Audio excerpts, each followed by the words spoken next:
दोस्तों, स्वागत है आप सभी का एएनएम ट्यूटोरियल्स में। मैं हूं आदित्य और मैं आज आपके लिए एक नई वीडियो लेकर आया हूं दोस्तों जैसा कि हम पढ़ रहे थे फॉरेस्ट्री। ठीक है, फॉरेस्ट्री जो है वो पेपर 2 का पार्ट 7 है दोस्तों। ठीक है, तो आपको पता ही होगा कि क्या बोलते हैं एसीएफ की डेडिकेटेड क्लासेस चल रही हैं दोस्तों रेगुलरली। हमारे क्या बोलते हैं आप प्लेलिस्ट में जा सकते हैं, वहाँ से देखिए कि जीके जीएस से रिलेटेड आपको सब वीडियोज़ मिल जाएंगे दोस्तों।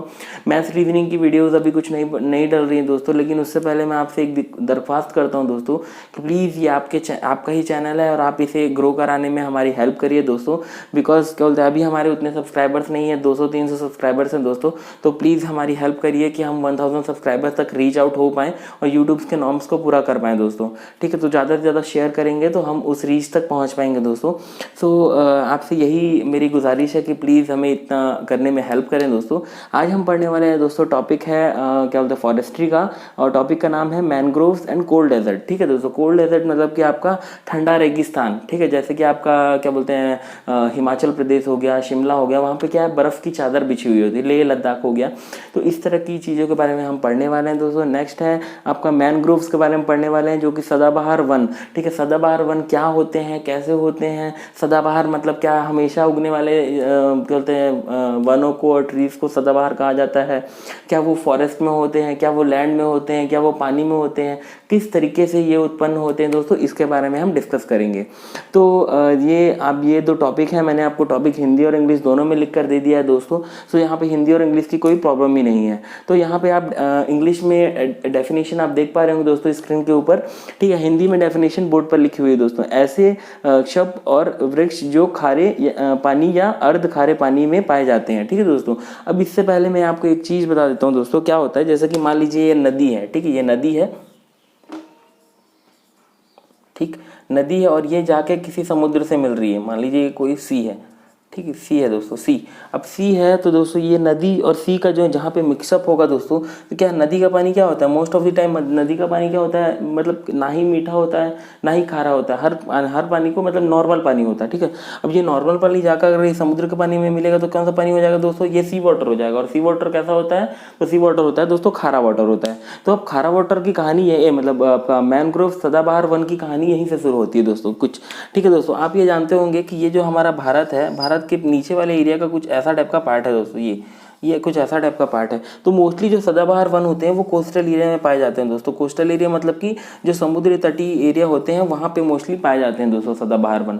ठीक है दोस्तों, जैसे कि आप जान पा रहे होंगे कि वेस्ट बंगाल पे क्या बोलते हैं आपका सुंदर डेल्टा जो है वो सदाबहार वन के नाम से बहुत ही फेमस है। लेकिन अब सबसे पहले ये जान लेते हैं कि सदाबहार वन होता क्या है, उसके बाद हम जानते हैं कि ये क्या होता है। तो दोस्तों आप डेफिनेशन पढ़ते साथ ही समझ पा रहे होंगे कि जो ना ही खारे पानी में होते हैं ना ही मीठे पानी में होते हैं। ठीक है, वो उन कुछ बीच की जो टर्म होती है, तो कुछ बीच उनके बीच में जो पौधे उगे जाते हैं, मतलब कि ना ही खारे पानी में उगेंगे और ना ही नॉर्मल सादे पानी में उगेंगे। ठीक है, ना ही वो तट में मतलब कि लैंड पे उगेंगे। ठीक है, फॉरेस्ट जैसे कि जंगल होता है वो लैंड में उगते हैं, ना ही वो लैंड में भी नहीं उगते। तो कैसे एरिया पे उगते हैं, तो जैसे कि मान लीजिए ये समुद्र है। ठीक, समुद्र के किनारे किनारे वाला जो एरिया होता है दोस्तों, ये होता है मैनग्रोव्स फॉरेस्ट। ठीक है, अब देखिए यहाँ पे देख लेते हैं कि कैसा टाइप का फॉरेस्ट को बोला जाता है मैनग्रोव्स फॉरेस्ट। ठीक है दोस्तों, ये देखिए आपको मैं एग्जांपल के तौर पे स्लाइड पे भी आप देख पा रहे होंगे कि वहाँ जो रूट्स हैं। ठीक है दोस्तों, जैसे कि मान लीजिए ये फॉरेस्ट है, ये फॉरेस्ट मतलब कि मान लीजिए ये सी है। ठीक है, ये समुद्र है। समुद्र के किनारे किनारे वाले जो कुछ जड़ें होती हैं जो कि समुद्र के तट से रिलेटेड होती हैं। ये देखिए ऐसे ऐसे करके जो जड़ें होती हैं समुद्र में होती हैं और पौधे ऊपर ऊपर की तरफ ऐसे ऐसे उगते हुए रहते हैं। ठीक है दोस्तों, जैसे कि ये देख पा रहे होंगे आप, ये जो रेड वाला पोर्शन है दोस्तों, ये हरे हरे पौधों का है। ठीक है, और इनकी जो जड़ें हैं वो समुद्र से डूबी हुई हैं। ठीक है, मतलब डूबी हुई हैं, पानी में डूबी हुई रहती हैं रूट्स। ठीक है, उनकी जो जड़ें होती हैं वो पानी में डूबी हुई रहती हैं दोस्तों। ये ऐसा क्यों टाइप का, ऐसी पहाड़ों की ज़रूरत क्या हो गई। ठीक है, इनकी क्या आवश्यकता पड़ गई कि हम इस टाइप के बोलते मैनग्रोव फॉरेस्ट की स्टडी कर रहे हैं, इनकी ज़रूरत क्या है। ठीक है दोस्तों, सबसे महत्वपूर्ण बात ये बता दूं दोस्तों, देखिए कि जैसे कि मान लीजिए ये समुद्र है, समुद्र के किनारे किनारे इनके उगने का सबसे बड़ा इंपॉर्टेंस है कि अगर मान लीजिए कोई समुद्र के में कोई स्ट्रॉम आता है। ठीक है दोस्तों, कोई ऐसा क्या बोलते हैं वो आती है, मतलब मान लीजिए कोई आंधी आती है। ठीक है, कोई क्या बोलते हैं आपका स्ट्रॉम आता है, जैसे कि हिंदी में कहा जाए तो इसे कोई बाढ़ आती है दोस्तों। तो अगर मान लीजिए कोई बाढ़ आती है तो उनके बीच में क्या है, उनके बीच में गैप्स होते हैं। बाढ़ का जो प्रेशर रहेगा उनके बीच में आके टकराएगी और टकराने के बाद क्या होगा दोस्तों, उनकी कुछ स्पीड कम हो जाएगी। तो स्पीड कम हो जाएगी तो वो बाहर तक मिनरल्स वगैरह जो लेकर वो नहीं जा पाएंगे दोस्तों। कुछ और दूसरा एडवांटेज देख लेते हैं दोस्तों। दूसरा एडवांटेज क्या होती है, सैंड को जो सैंड इरोजन होने से बचाता है दोस्तों। क्या होता है, सैंड का इरोजन होता है, तो सैंड और सॉइल दोनों का इरोजन होता है। सैंड का इरोजन तो चलिए कोई दिक्कत नहीं है, लेकिन सॉइल का इरोजन अगर मान लीजिए यहाँ पे जो नदी और समुद्र के किनारे होती है दोस्तों, सबसे ज्यादा मिनरल रिच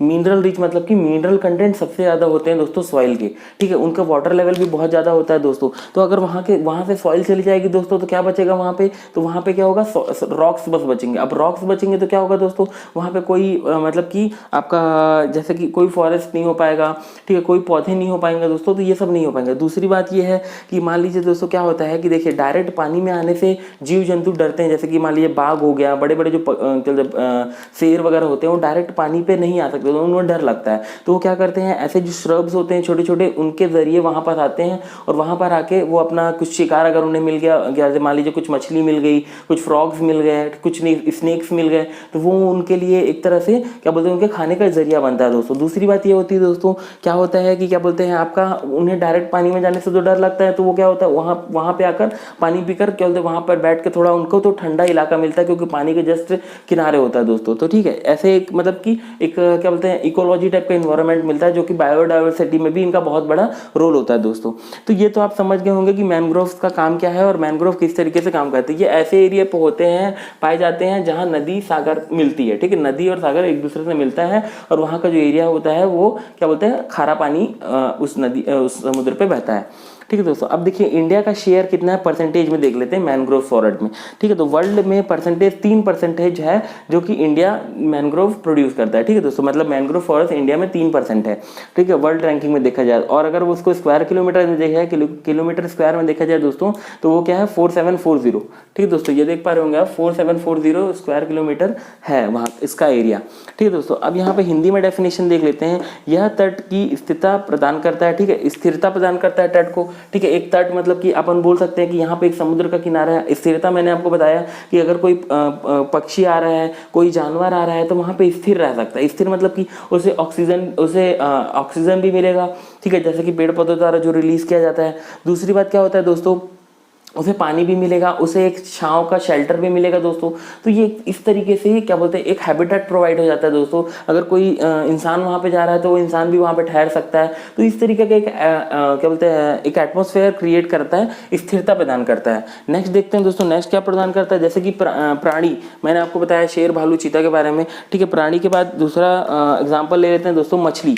बहुत सारी मछलियाँ होती हैं जो कि वहाँ पे रिसाइड करती हैं दोस्तों। उन्हें एक होम मतलब कि रहने का, घर का आशय मिलता है दोस्तों, ठीक है, आशियाना मिलता है, ठीक है। पक्षी हो गए, बहुत सारे पक्षी जो माइग्रेट होते हैं, अलग अलग कंट्री से आते हैं, अलग अलग देश विदेश से आते हैं, जो कि कुछ समय के लिए आते हैं, 2-3 महीने के लिए, फिर उसके बाद वो अपने होम टाउन वापस चले जाते हैं। वो अलग अलग तरीकों से अलग अलग प्रोसेस होती है दोस्तों, जिसकी ये बात की जा रही है, ठीक है। जैसे बहुत से जातियों के निवास एवं संरक्षा प्रदान करता है दोस्तों, ठीक है। संरक्षा प्रदान करता है मतलब कि उन्हें एक तरह से सेफ्टी प्रोवाइड करता है दोस्तों, ठीक है। बहुत सारी सेफ्टी लाइंस की तरह भी काम करता है दोस्तों, ठीक है। अब इससे पहले देख लेते हैं इसका विश्व में इसका किलोमीटर कितना है दोस्तों। तो ये देखिए इतना किलोमीटर कब तक ये दर्ज किया गया दोस्तों, 2000 तक, ठीक है। और ये मैं आपको कब तक का बता रहा हूँ दोस्तों, इससे पहले की बात कर रहा हूँ ये, ठीक है। ये जब स्टार्ट हुआ था तब की बात है, ठीक है, स्टार्टिंग में। अब ये देख पा रहे हैं दोस्तों 137800 किलोमीटर वैश्विक स्तर पर, ठीक है, ये वर्ल्ड के स्तर पे है और ये इंडिया के स्तर पे है दोस्तों, ठीक है। इंडिया के स्तर पे है, इंडिया का इतना हिस्सा और ये वर्ल्ड का इतना हिस्सा दोस्तों। तो ये याद रखिएगा दोनों चीज़ों को, ठीक है दोस्तों। ये दोनों चीज़ें बहुत ही महत्वपूर्ण है। इसके बाद भी हम कुछ बातें करते हैं दोस्तों, जो कि क्या इंपॉर्टेंस है मैनग्रोव्स की, ठीक है। मैनग्रोव्स की इंपॉर्टेंस क्या है, क्यों मैनग्रोव्स को हम कंसीडर करते हैं दोस्तों, तो उसके बारे में भी बात करते हैं।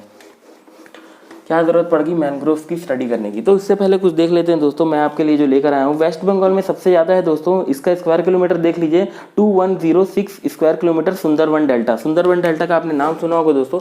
तो सुंदरवन डेल्टा जो है वो इसीलिए फेमस है दोस्तों, ठीक है। पूरा भारत में सबसे ज़्यादा जो मैनग्रोव फॉरेस्ट है वो वेस्ट बंगाल में है और किस जगह पे है, तो सुंदरवन में है, ठीक है दोस्तों। नेक्स्ट गुजरात में है 1107 स्क्वायर किलोमीटर। उसके बाद है अंडमान एंड निकोबार 617 किलोमीटर, ठीक है दोस्तों। फिर आंध्र प्रदेश में है 366 किलोमीटर, देन उड़ीसा में है 231 स्क्वायर किलोमीटर। मोस्टली आपको मैं बताया दोस्तों, जैसा कि आप ये देख पा रहे होंगे भारत का नक्शा, तो ये जो कोस्टल प्लेन्स होते हैं दोस्तों, कोस्टल एरियाज, ये यहीं पे ही उत्पन्न होता है क्योंकि समुद्र तटीय से यहीं पे मिलता है दोस्तों। तो इस टाइप के जो फॉरेस्ट होते हैं वो कोस्टल एरियाज में होते हैं दोस्तों। ठीक है दोस्तों, इतना तक तो समझ में आ ही गया होगा दोस्तों। अब मैं कुछ इंग्लिश की डेफिनेशन, मैंने इंग्लिश की डेफिनेशन आपको कही है कि आप जो प्रीवियसली मैंने इसे क्या बोलते हैं आपका स्क्रीन में दिखाया है, तो आप वहाँ से नोट कर लें। ठीक है दोस्तों, और ये कहाँ पे होता है, तो मेनली लैटिट्यूड ऑफ 25 डिग्री आपका mainly latitude of 25 degree north and 25 degree south. तो मैंने आपको बता ही दिया है कि ये क्या कोस्टल एरिया के ही पार्ट होते हैं दोस्तों। ठीक है, नीचे वाला जो एरिया होता है उसी एरिया पे होने की संभावना होती है। ठीक है, अब यहाँ पे देख लेते हैं दोस्तों क्या है। अब ये जानते होंगे आप दोस्तों इसका काम क्या है।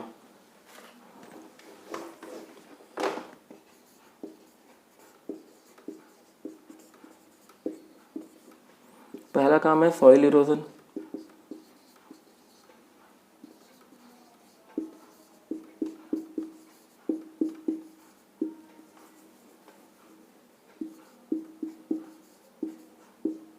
ठीक है दोस्तों, सॉइल इरोजन को रोकना मतलब कि मिट्टी के बह जाने से क्या होगा दोस्तों, मिट्टी के बहने से क्या होगा, सॉइल इरोड हो जाएगी। जैसे मान लीजिए ये समुद्र है दोस्तों और इसके किनारे किनारे किनारे किनारे मिट्टी है। अगर मान लीजिए यहाँ पे कोई क्या बोलते क्या होता है, कोई मान लीजिए कोई स्ट्रॉम आता है, ठीक है, कोई ऐसे बाढ़ आती है, बाढ़ आने की वजह से क्या होती है, यहाँ की मिट्टी वापस आएगी, वापस आने के बाद वो मिट्टी को भी लेके चले जाएगी। लेकिन यहाँ अगर यहाँ पेड़ पौधे होंगे तो क्या होगा, उन पेड़ पौधों में मिट्टी फंस जाएगी और बाकी पानी बस चला जाएगा दोस्तों।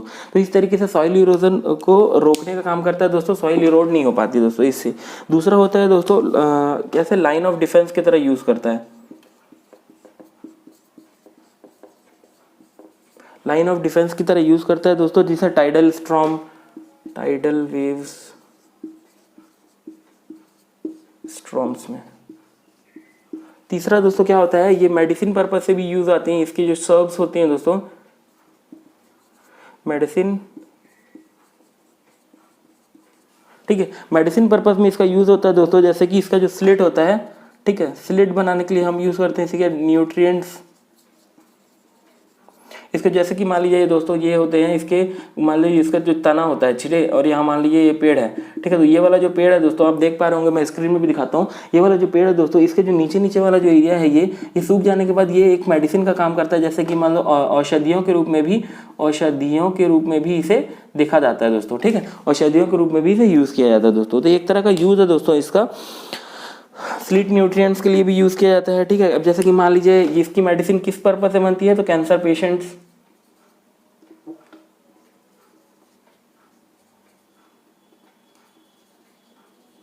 ठीक है, कैंसर के लिए। फिर दूसरा हार्ट डिजीज के लिए,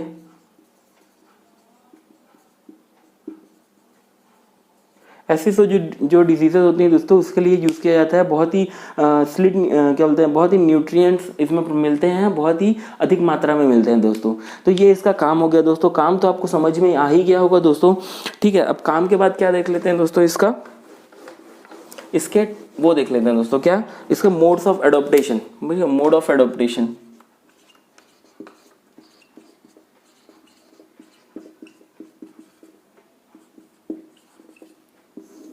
किन किन मोड्स में ये अवेलेबल होता है दोस्तों। तो ये दो मोड्स में अवेलेबल होता है। कौन कौन से मोड होते हैं दोस्तों, तो वो होता है एक तो राइजोफोरा,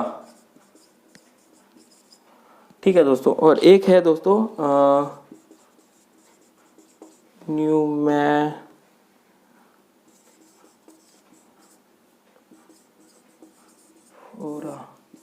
ये दो फॉर्म्स अवेलेबल होते हैं दोस्तों। ठीक है, कौन कौन से फॉर्म्स है, पहला है राइजोफोरा, दूसरा है आपका क्या बोलते हैं, इसे क्या कहा जाता है, तो ब्लाइंड रूट्स भी कहा जाता है। ठीक है, इसे ब्लाइंड रूट्स भी कहा जाता है दोस्तों। दोनों का मतलब मैं आपको बताऊंगा, राइजोफोरा और क्या बोलते हैं आपका राइजोफोरा और न्यूमैटोफोरा। ठीक है, दोनों का मतलब मैं आपको बताऊंगा दोस्तों। राइजोफोरा और न्यूमैटोफोरा से मतलब क्या होता है दोस्तों, ये मतलब होता है इससे कि जस्ट ए मिनट दोस्तों, एक मिनट। हाँ, राइजोफोरा और आपका, हाँ, तो क्या बोलते हैं, काम ब्लाइंड रूट्स है। अब वी पैरिटी की भी बात कर लेते हैं दोस्तों, क्या होता है।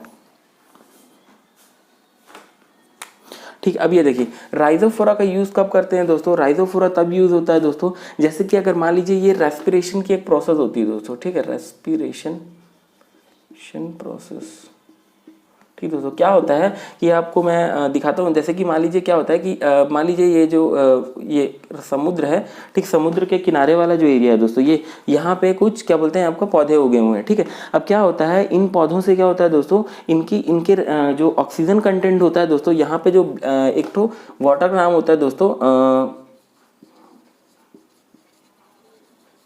ठीक, ब्रकिश वाटर बोलते हैं दोस्तों इसे, ठीक है। इसका मैं आपको एग्जैक्ट नेम बता देता हूँ, एक मिनट।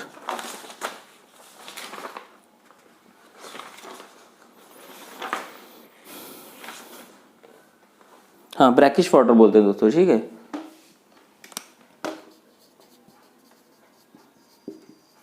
ठीक, ब्रैकिश वाटर बोलते हैं दोस्तों।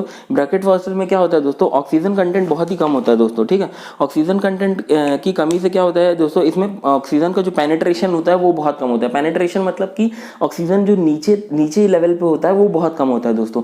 अब उसके कम होने से क्या होता है कि जो पेड़ पौधों को क्या होता है कि अगर मान लीजिए हम पेड़, ये तो मोस्टली ऐसे एरिया पे होते हैं जहाँ पे आपका ऑक्सीजन कंटेंट बहुत ही कम हो, ठीक है। इसीलिए यहाँ पे ये जहाँ पे होते हैं जस्ट समुद्र के किनारे, वहाँ पे पेनिट्रेशन लेवल जो ऑक्सीजन का होता है वो बहुत कम होता है। लेकिन इसकी वजह से क्या होता है दोस्तों, इनके जो ग्रोथ के लिए, ठीक है, ग्रोथ के लिए क्या होता है, इनके जो सीड्स होते हैं वो सीड्स क्या करते हैं कि सीड्स प्लांट्स में ही ग्रो अप कर जाते हैं। जैसे कि ये है, तो ये जो न्यूमोफेरिक जो प्रोसेस है दोस्तों, ठीक है, राइजोफोरा जो हुआ वो क्या रेस्पिरेशन की प्रोसेस है, और क्या बोलते हैं न्यूमोफोरा जो है दोस्तों वो ब्लाइंड रूट्स की एक प्रोसेस है। कैसी प्रोसेस है दोस्तों, जैसे मान लीजिए ये रूट्स हैं, ठीक है। अब यहाँ पे प्लांट्स उगे हुए हैं, अब इनके जो सीड्स होंगे वो पॉलन ग्रेन की तरह होंगे दोस्तों, लेकिन वो नीचे की तरफ गिरकर फिर से सॉइल से नहीं होते दोस्तों वो क्या होता है, एक तने की तरह, जैसे मान लीजिए ये प्लांट्स है, ठीक है, ये प्लांट्स इन्हीं में ही उग जाते हैं, और जो रेस्ट ऑफ द जो प्लांट जो खराब हो जाता है वो निकल जाता है, और जो मेन प्लांट हो जाता है वो उसमें जस्ट ज्वाइन हो जाता है दोस्तों।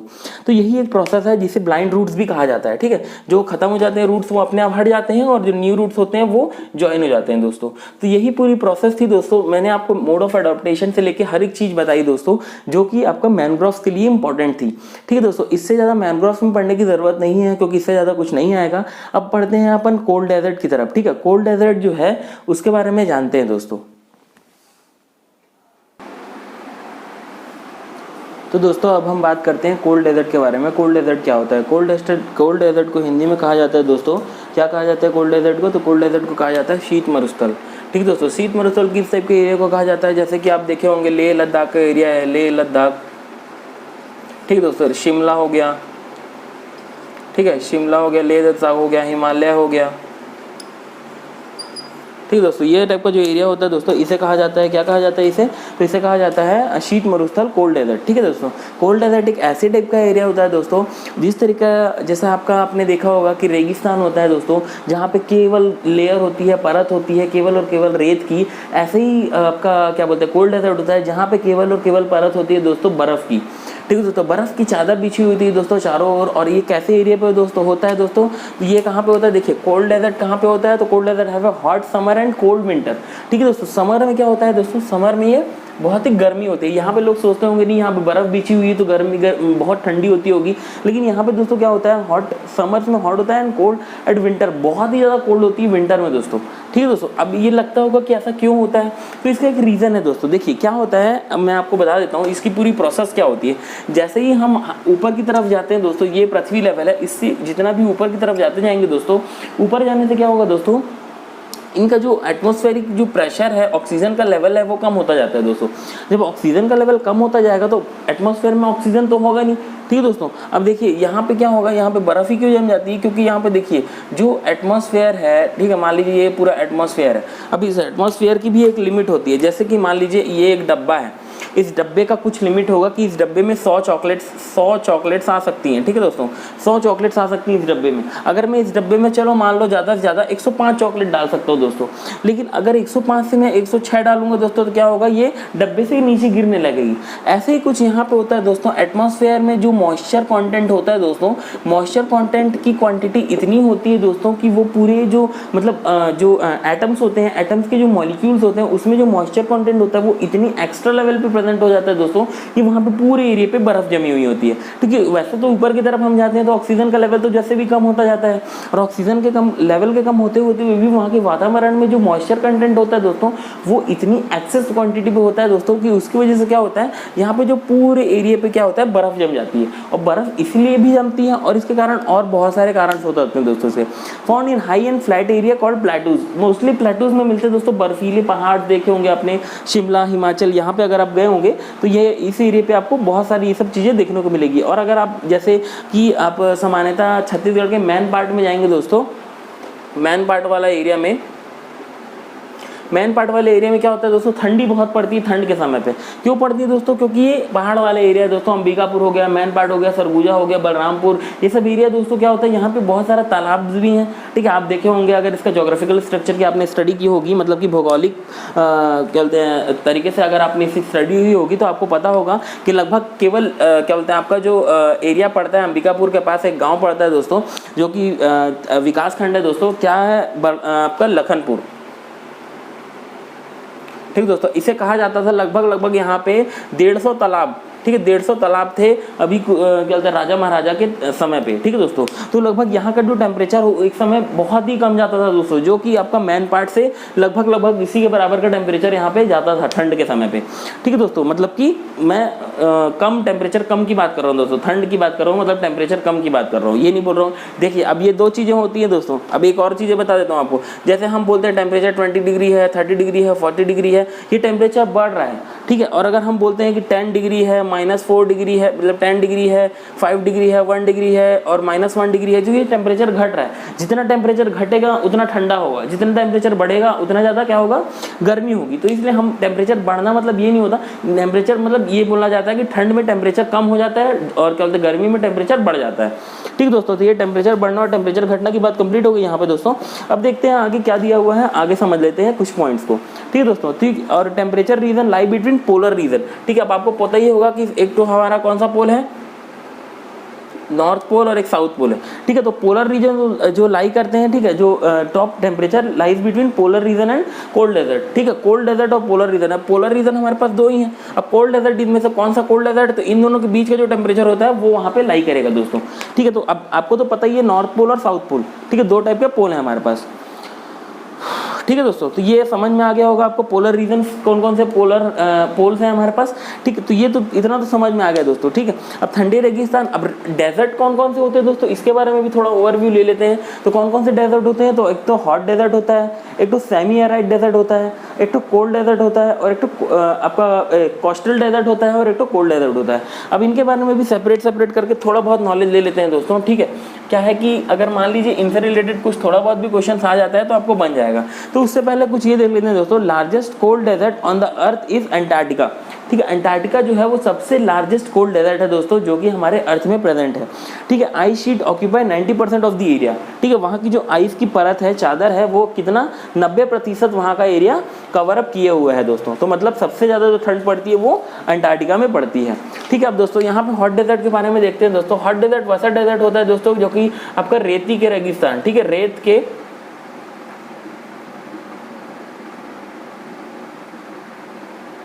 ठीक है, रेत के रेगिस्तान जो होते हैं दोस्तों, इनको हम हॉट डेजर्ट के नाम से जानते हैं। सेमी एरिड डेजर्ट मतलब जहाँ पे दोस्तों बारिश मतलब कि कम रेन होता है। ठीक है दोस्तों, कम रेन कम वर्षा होती है, ऐसे एरिया को क्या बोलते हैं हम, सेमी एरिड डेजर्ट।